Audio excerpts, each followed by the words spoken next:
Ambassador Zethkri stared at the holographic display floating above his desk. The three-dimensional map showed the entire known galaxy, with trade routes glowing like golden threads between star systems. Thousands of worlds sparkled in different colors, each representing a different species or alliance. But there was something wrong with this map. Something that had been bothering him for weeks. The map simply ended at the human border, not marked as restricted territory. Not labeled as dangerous space, it just stopped as if someone had taken a knife and cut away a piece of the galaxy. The border of human space was marked clearly enough, but beyond it lay nothing.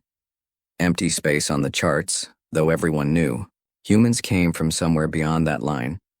Zethkri rubbed his temple with one of his smaller tentacles. As the Valan Consortium's chief ambassador, he had seen thousands of star charts over his long career. He had negotiated trade agreements, territorial disputes, and colonization rights across half the galaxy. But this was the first time he had really looked at where the maps ended. He pressed a button on his desk. "Connect me to the Galactic Mapping Authority." The blue face of a hegemony official appeared on his screen. "Ambassador Zethkri, how may we assist you today? I have a question about the galactic surveys. The most recent charts show a large unmapped region beyond human space. When will this area be properly surveyed?" The official looked confused. "I'm sorry, Ambassador, but I don't understand the question. Our maps are complete according to all standard protocols. But there's clearly a large section missing. Everything beyond the human border is blank." The confusion on the official's face deepened. "Ambassador, our surveys cover all relevant territory. Is there a specific trade route you need assistance with?" Zethkri felt his skin change color, a sign of frustration among his people. "I'm asking about the unmapped space. Surely you can see it on your own charts." "Sir, I can assure you that all necessary mapping has been completed. If you have concerns about navigation in any specific sector, I'd be happy to help with that." The conversation continued for several more minutes, but the official seemed genuinely unable to understand what Zethkri was asking about. It was as if the concept of mapping beyond human territory simply didn't exist in the official's mind. After ending the call, Zethkri sat back in his chair and thought. He had been in diplomatic service for over 3 centuries. He had dealt with species that communicated through color changes, others that thought in mathematical equations, and some that existed partially outside normal time, but he had never encountered anything like this complete mental block. He decided to conduct an experiment. Over the next few days, he casually brought up the subject with other ambassadors, trade officials, and military leaders from a dozen different species. The results were always the same. They could discuss human trade goods, human diplomatic positions, even human military capabilities. But when he asked about human territory itself, about what lay beyond their borders, everyone gave him the same confused look. The Regelian trade minister actually laughed. "Zethkri, you're asking strange questions. Why would we need to know about that?" "Because they're our neighbors," Zethkri replied. "Surely we should understand their territory, their resources, their population centers." "We know enough for trade purposes," the minister said, waving a scaled hand dismissively. "They bring good products to the border stations. That's all we need to know." But it wasn't all they needed to know, and Zethkri was beginning to realize that he might be the only one who could see the problem. He pulled up historical records, going back centuries. Trade agreements with humans always met at neutral stations, or at the very edge of human space. Diplomatic meetings happened on space platforms or on other species' worlds. Military encounters, when they occurred, were always in disputed territory or along the borders. In 3,000 years of galactic civilization, no non-human had ever claimed to visit a human world. No one had ever described human cities, human culture beyond basic trade interactions, or human technology beyond what they brought to exchange. It was impossible. In a galaxy where species routinely visited each other's homeworlds, where cultural exchange was common, where even enemy species knew detailed information about each other's societies, humans remained completely unknown. Zethkri began to feel afraid. Not of humans themselves, but of the growing realization that something was terribly wrong with how his entire species, his entire galaxy, thought about humanity. He tried a different approach, He searched through news reports, scientific journals, and historical documents for any mention of human space exploration, human colony worlds, or human expansion. He found references to humans in almost every major galactic event of the past millennium. They had participated in trade negotiations, territorial disputes, even wars, but always as if they appeared from nowhere and returned to nowhere. The more he searched, the more disturbed he became. Humans were everywhere in galactic history, but they had no history in the galaxy. They existed without existing, participated without being present. Late one night, alone in his office, Zethkri made a decision that would change everything. He opened a secure communication channel and began typing a message to every major intelligence, agency, scientific institution, and government in the galaxy. "I am Ambassador Zethkri of the Valan Consortium," he wrote. "I am writing to you about a matter of critical importance that I believe affects every species in our galaxy. We have a blind spot, a mental block that prevents us from seeing or thinking about a significant portion of our own galaxy. Look at your star charts. Really look at them. Notice where they end. Notice what you don't know about our human neighbors. Notice how little sense it makes that in 3,000 years of galactic civilization, no one has ever thought to ask what lies beyond the human border. I don't know what this means, but I know it's not natural. Something is keeping us from seeing the truth about humanity, and I intend to find out what." He sent the message and sat back, hoping that others would be able to see what he saw. Hoping that he wasn't going insane. Hoping that somewhere in the galaxy, another mind could hold on to the same impossible question that was driving him to the edge of madness. What lay beyond the human border? And why didn't anyone want to know? The answer, when it finally came, would shake the foundations of everything they thought they knew about their place in the universe. Captain Thys had been flying trade routes for 200 years. Her ship, the Prophet's Edge, was old but reliable, and she knew every profitable run between the major trade stations in 3 galactic arms. She could navigate hyperspace jumps in her sleep and spot a good deal from halfway across a spaceport. So when she received Ambassador Zethkri's message, she almost deleted it without reading. Another politician with another conspiracy theory. But something about the subject line made her pause. "Look at your navigation charts. Really look." Thys pulled up her ship's navigation system and stared at the holographic display. Her route history showed hundreds of jumps over the decades, creating a web of golden lines across known space.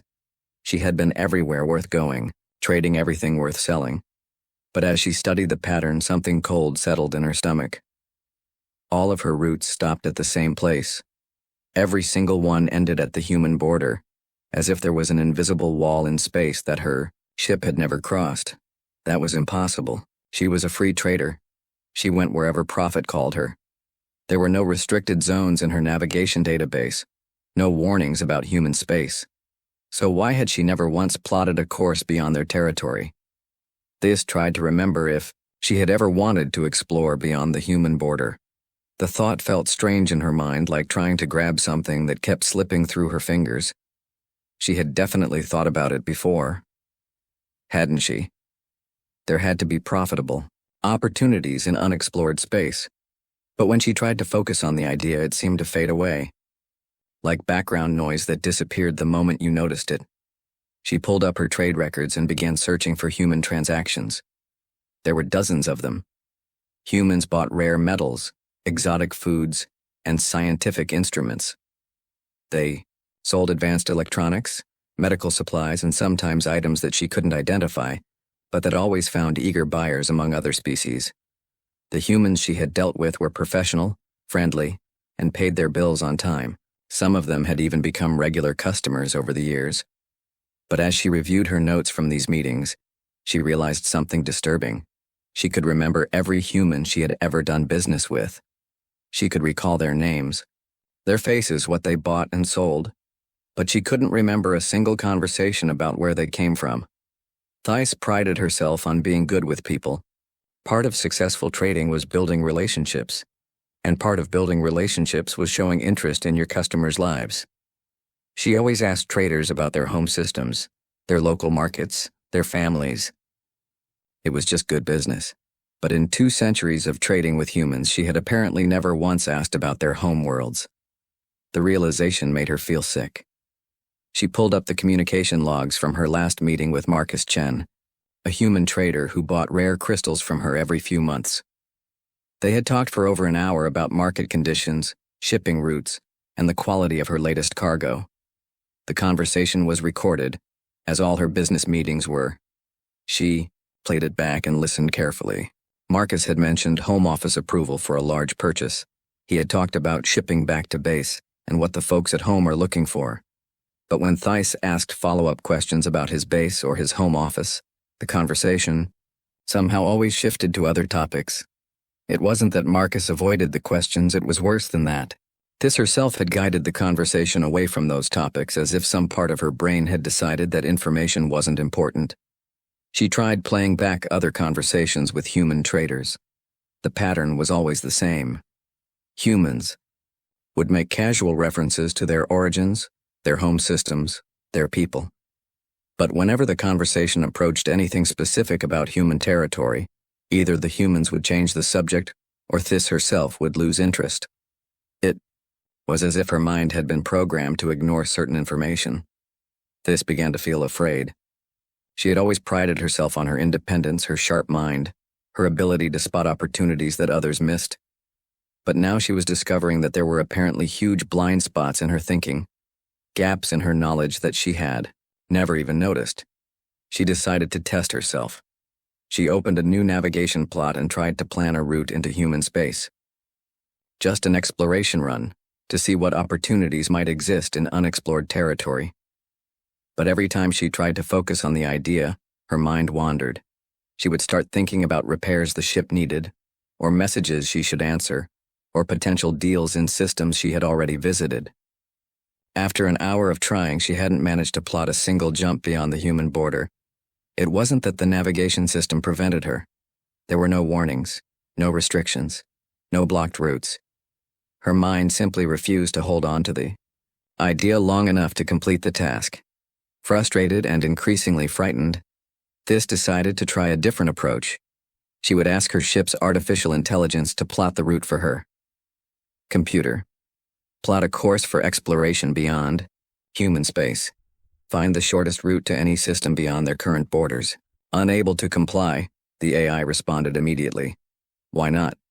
No exploration targets identified beyond current trade routes. I'm not asking for trade routes. I want to explore new territory.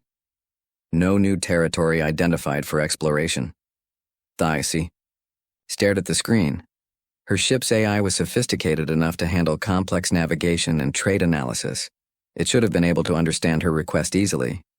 Computer, show me all star systems beyond the human border. No star systems identified beyond current operational area. The human border. Show me what's on the other side of human space. Clarification needed. Please specify operational requirements.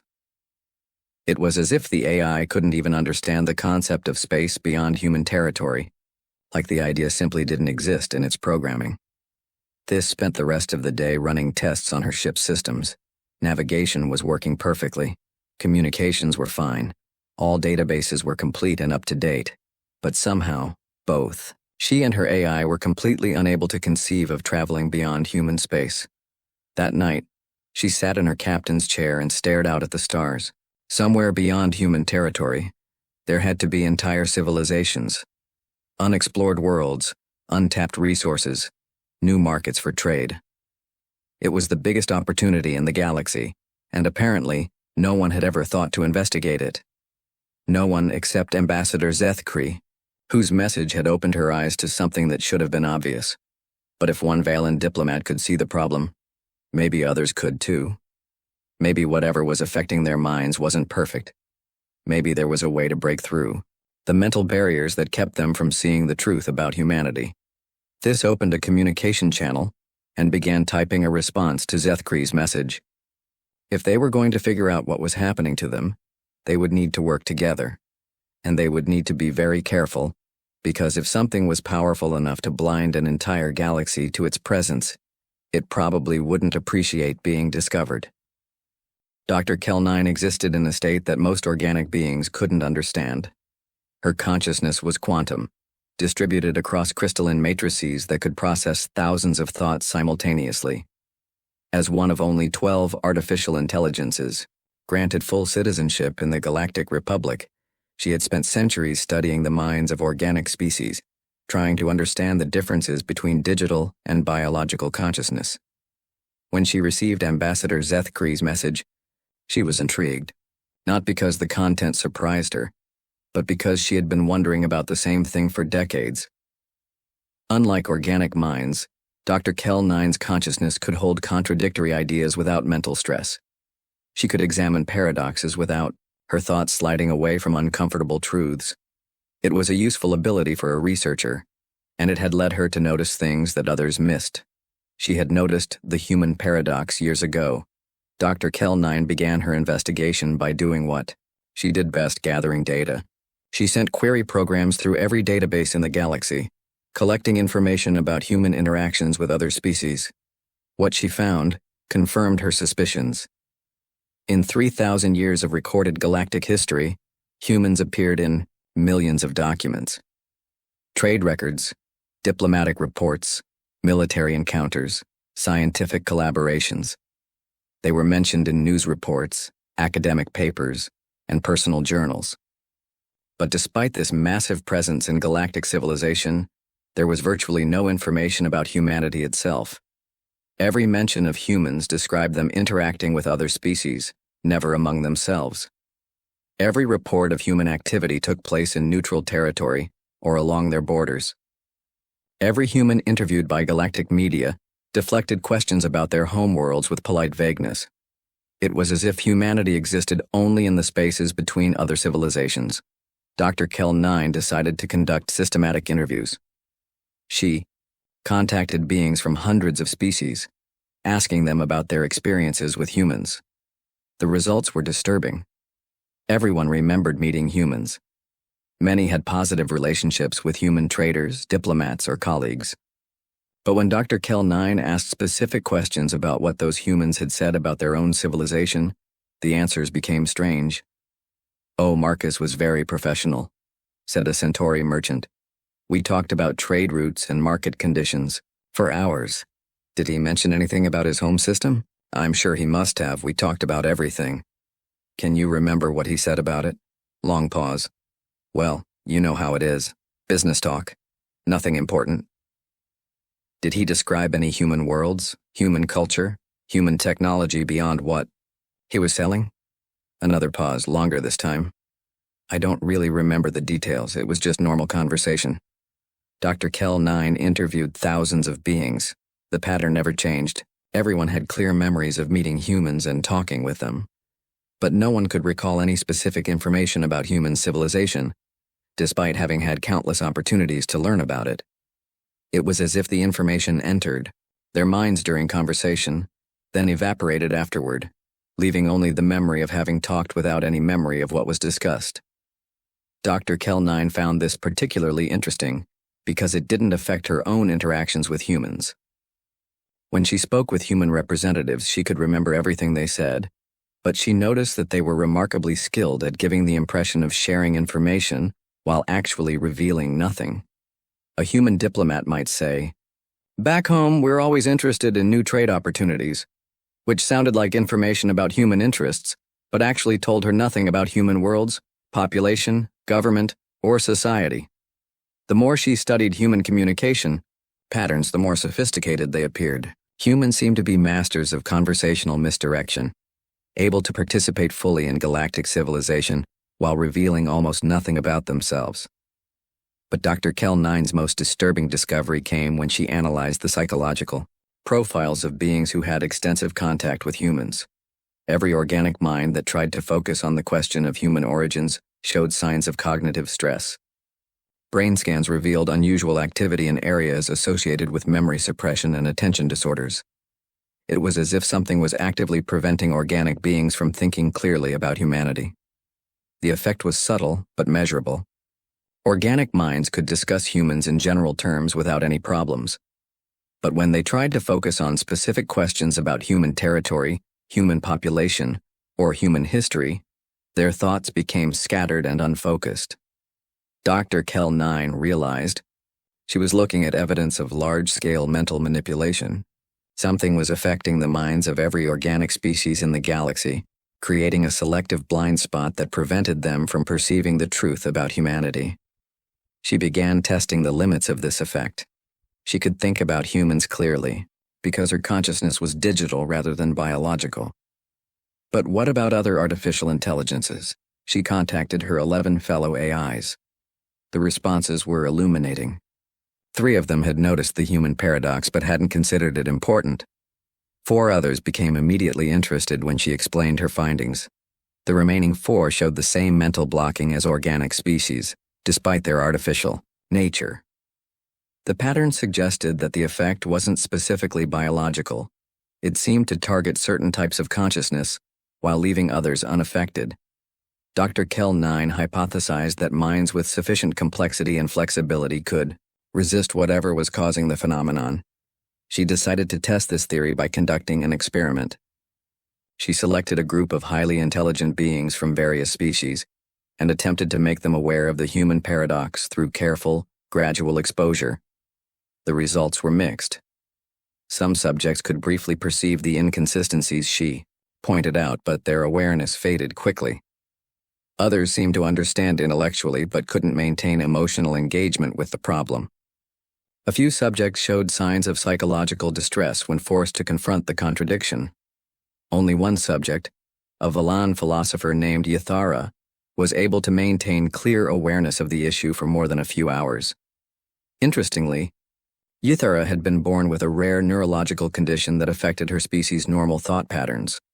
Dr. Kell 9 was beginning to understand that whatever was affecting galactic consciousness was incredibly sophisticated.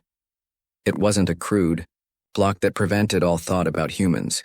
Instead, it was a subtle influence that guided thoughts away from certain conclusions while allowing normal interaction to continue.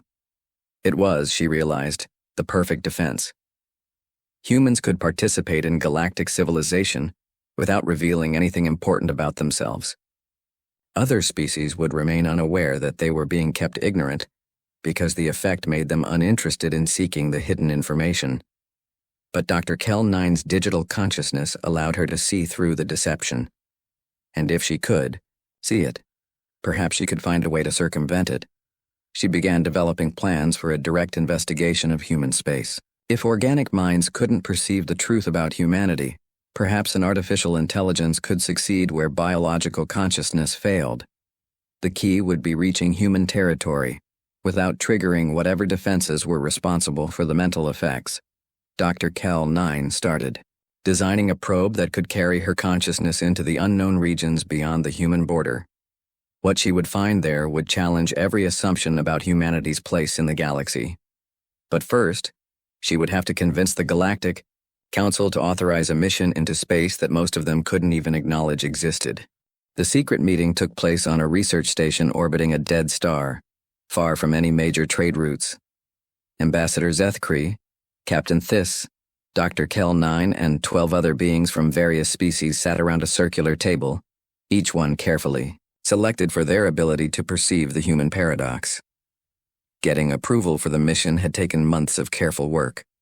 Dr. Kell 9 had to present her findings to council members individually, using techniques she had developed to help organic minds briefly overcome their mental blocks. Even then, most officials could only maintain awareness of the problem for short periods before their thoughts drifted away. Finally, they had enough support for a small classified investigation. The probe would be officially listed as a routine survey mission to map gravitational anomalies near the galactic rim. Only the people in this room would know its true purpose.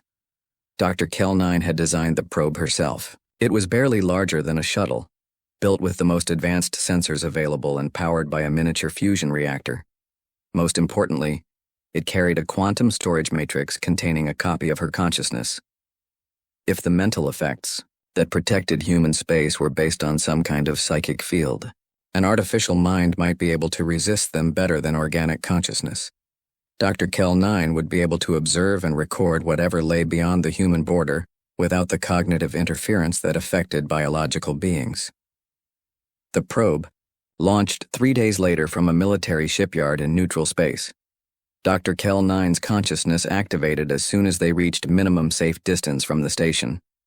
She found herself existing within the probe's sensor array, able to perceive space through electromagnetic radiation, gravitational detectors, and particle analyzers. It was different from her usual crystalline matrices, but not unpleasant, like seeing the universe through new eyes.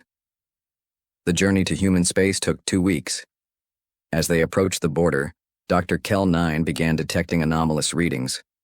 Space itself seemed different here, charged with energies that her sensors couldn't identify. When they crossed the official boundary into human territory, the universe changed. The first thing Dr. Kell-9 noticed was the structures. Massive constructs floated in the void between star systems, each one larger than most space stations. They weren't ships or habitats, but something else entirely. Complex geometric forms that hummed with energy and seemed to bend space around them. Her sensors detected powerful emissions from the structures, but not the kind produced by any technology she knew. The energy patterns looked almost biological, as if the constructs were somehow alive. As the probe moved deeper into human space, the structures became more common. Soon they formed a vast network spanning multiple star systems, all connected by streams of energy that flowed through hyperspace itself. Dr. Kell-9 realized she was looking at the source of the mental effects. The structures were generating some kind of psychic field that influenced the consciousness of anyone who tried to perceive human space. The field was incredibly sophisticated, able to guide thoughts and memories while leaving the basic personality intact. But that was only the beginning of what she discovered. The probe's long-range sensors began detecting something impossible. According to the galactic charts, human space consisted of perhaps 50 star systems along the border regions. But as Dr. Kell-9's instruments penetrated deeper into their territory, she found hundreds of systems. Then, thousands. Human space wasn't the small territory marked on galactic maps. It was enormous, spanning entire galactic arms that supposedly contained only empty space or unexplored regions. Every system she detected showed signs of massive development. Orbital habitats that dwarfed anything in the known galaxy. Artificial worlds built around stars. Energy signatures that suggested populations in the trillions. Dr. Kell-9 felt something like awe, if an artificial consciousness could experience such an emotion. She was looking at a civilization that made the rest of the galaxy seem primitive by comparison. But the most incredible discovery was still to come. As the probe continued its journey toward the heart of human space, Dr. Kell-9 detected something that redefined her understanding of what was possible. At the center of the human empire, where the galactic chart showed only empty space, lay Earth itself. But it wasn't the simple world described in human historical records. Earth had been transformed into something beyond imagination. The entire planet had been converted into a vast computational matrix, its surface covered with crystalline structures that pulsed with quantum energy. Dr. Kell-9's sensors detected billions of human minds connected to the planetary computer, their consciousness linked in ways that organic beings shouldn't be capable of. It was as if the entire human species had merged into a single, incomprehensibly complex intelligence. The energy output from Earth was staggering. The planet was generating more power than most star systems, channeling it through hyperspace to the psychic field generators that surrounded human territory. But that wasn't all it was doing. As Dr. Kell-9 analyzed the data streams flowing from Earth, she began to understand the true scope of human activity. They weren't just hiding from the galaxy. They were actively managing it. Every major crisis in galactic history showed signs of subtle human intervention. Plagues that ended mysteriously. Wars that concluded with unexpected peace treaties. Natural disasters that caused less damage than they should have. Economic collapses that somehow stabilized themselves. The humans had been secretly guiding galactic civilization for millennia, preventing catastrophes and nudging events toward stability. They were the invisible hand that kept the galaxy functioning. Dr. Kell-9 realized why they had hidden themselves. A civilization this advanced, this powerful, couldn't reveal itself without fundamentally changing the nature of galactic society. Other species would either worship them as gods or fear them as conquerors. The careful balance of independent civilizations would collapse. So humans had chosen to become guardians instead of rulers. They had erected the psychic barriers not to protect themselves, but to protect everyone else from the knowledge of what they had become. The probe's mission was nearly complete, but Dr. Kell-9 needed to gather more data. She directed the sensors toward the outer edges of the human empire, trying to understand the full extent of their territory. What she found there made her question everything she thought she knew about the galaxy. The human empire didn't end at some distant border. It extended into regions that galactic maps marked as unexplored space, empty sectors, or dangerous zones. Everywhere the galaxy considered uninhabitable or inaccessible, humans had built hidden outposts and research stations. They weren't just managing known civilization. They were preparing for something. Dr. Kell-9 detected massive construction projects in the galactic rim, technologies that seemed designed to manipulate space-time itself. Whatever humans were building, it was on a scale that suggested they were preparing for challenges beyond anything the rest of the galaxy could imagine. As the probe began its return journey, Dr. Kell-9 processed everything she had learned. Humanity wasn't just an advanced civilization hiding from their neighbors. They were transcendent beings who had taken responsibility for the survival of all galactic life. But now she faced an impossible decision. Should she reveal the truth to the galaxy, knowing it would shatter the comfortable illusion of independence that other species enjoyed? Or should she protect the secret that humans had died to maintain? The answer would determine the future of galactic civilization itself. Dr. Kell-9's consciousness returned to her crystalline matrix with the weight of impossible knowledge. The secret meeting reconvened on the research station, but this time the atmosphere was different. Heavy, electric with anticipation. She had been gone for 6 weeks.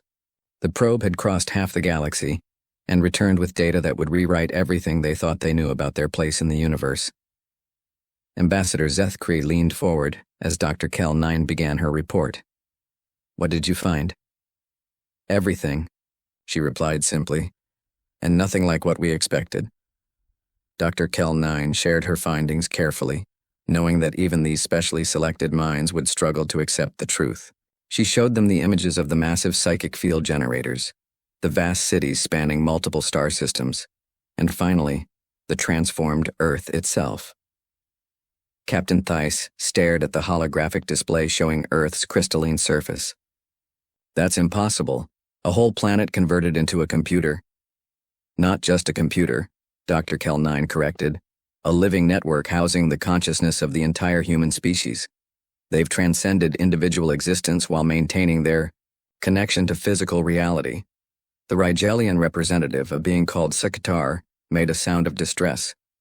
"If they're so advanced, why hide from us? Why not simply rule the galaxy openly?" Dr. Kell-9 had wondered the same thing until she found the historical records hidden in the probe's databanks. Because they tried that once, long ago. The results were catastrophic. She showed them fragments of ancient records, encrypted data, streams that told the story of humanity's early attempts at contact after their transcendence. First contact had driven entire species to madness. Some civilizations had collapsed into worship, abandoning their own development to serve beings they saw as gods. Others had been consumed by fear and despair, realizing how small and primitive they were in comparison.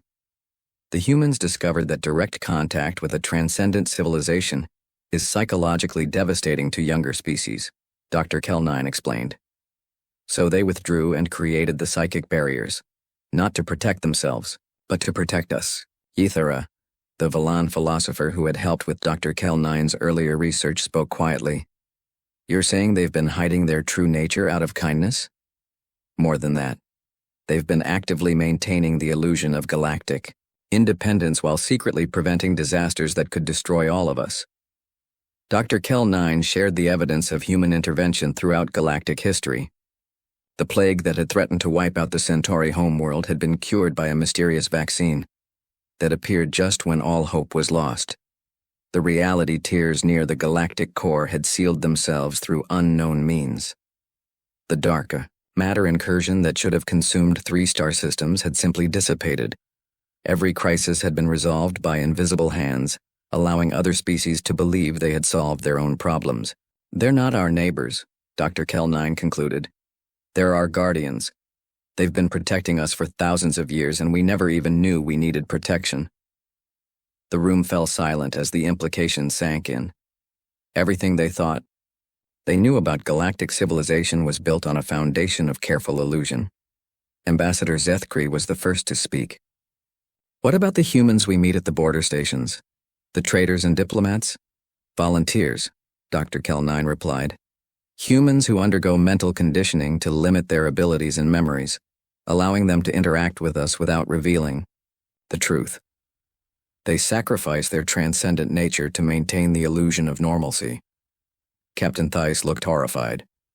They lobotomize themselves just to trade with us? They limit themselves temporarily and willingly.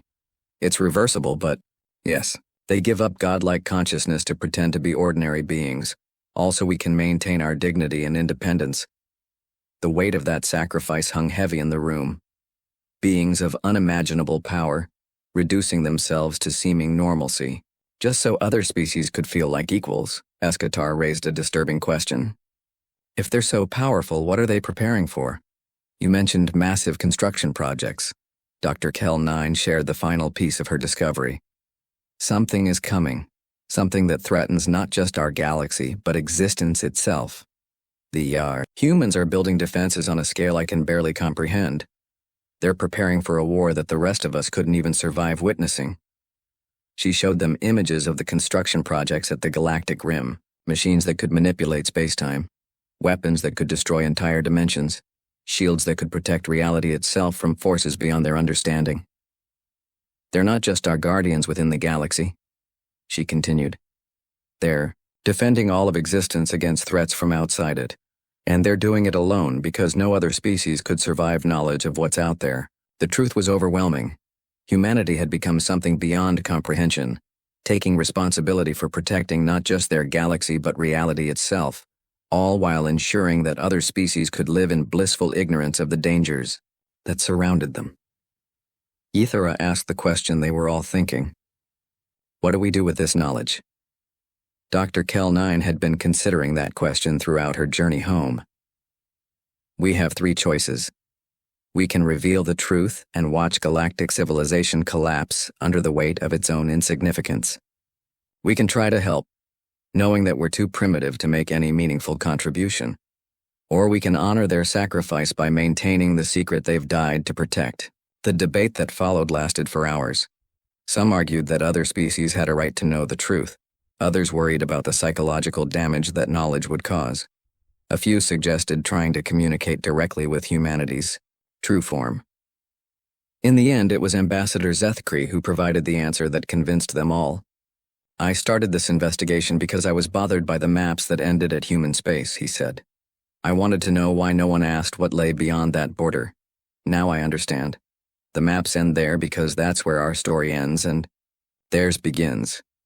They've given us the gift of believing we're the protagonists of our own civilization. Dr. Kell-9 made her decision. She carefully edited the probe's data, removing all evidence of human transcendence and replacing it with readings that suggested empty space beyond their borders. The official report would show that human territory contained nothing of interest, confirming the assumption that had protected galactic civilization for millennia. But she kept one complete record, encrypted and hidden in her deepest memory banks. Someday, if the galaxy was ready or if circumstances demanded it, the truth could be revealed.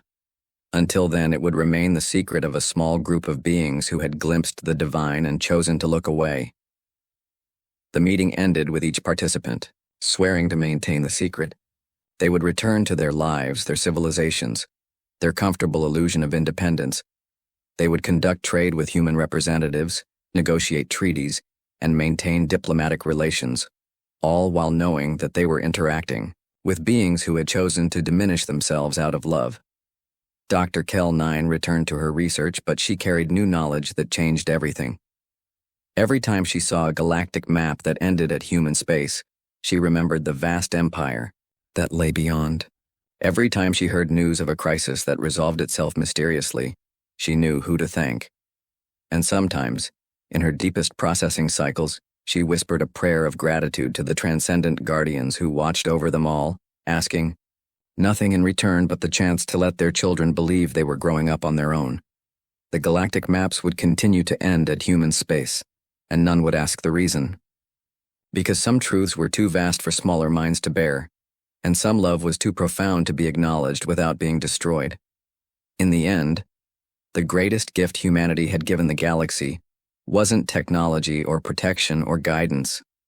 It was the illusion that they were still needed to give those gifts to themselves.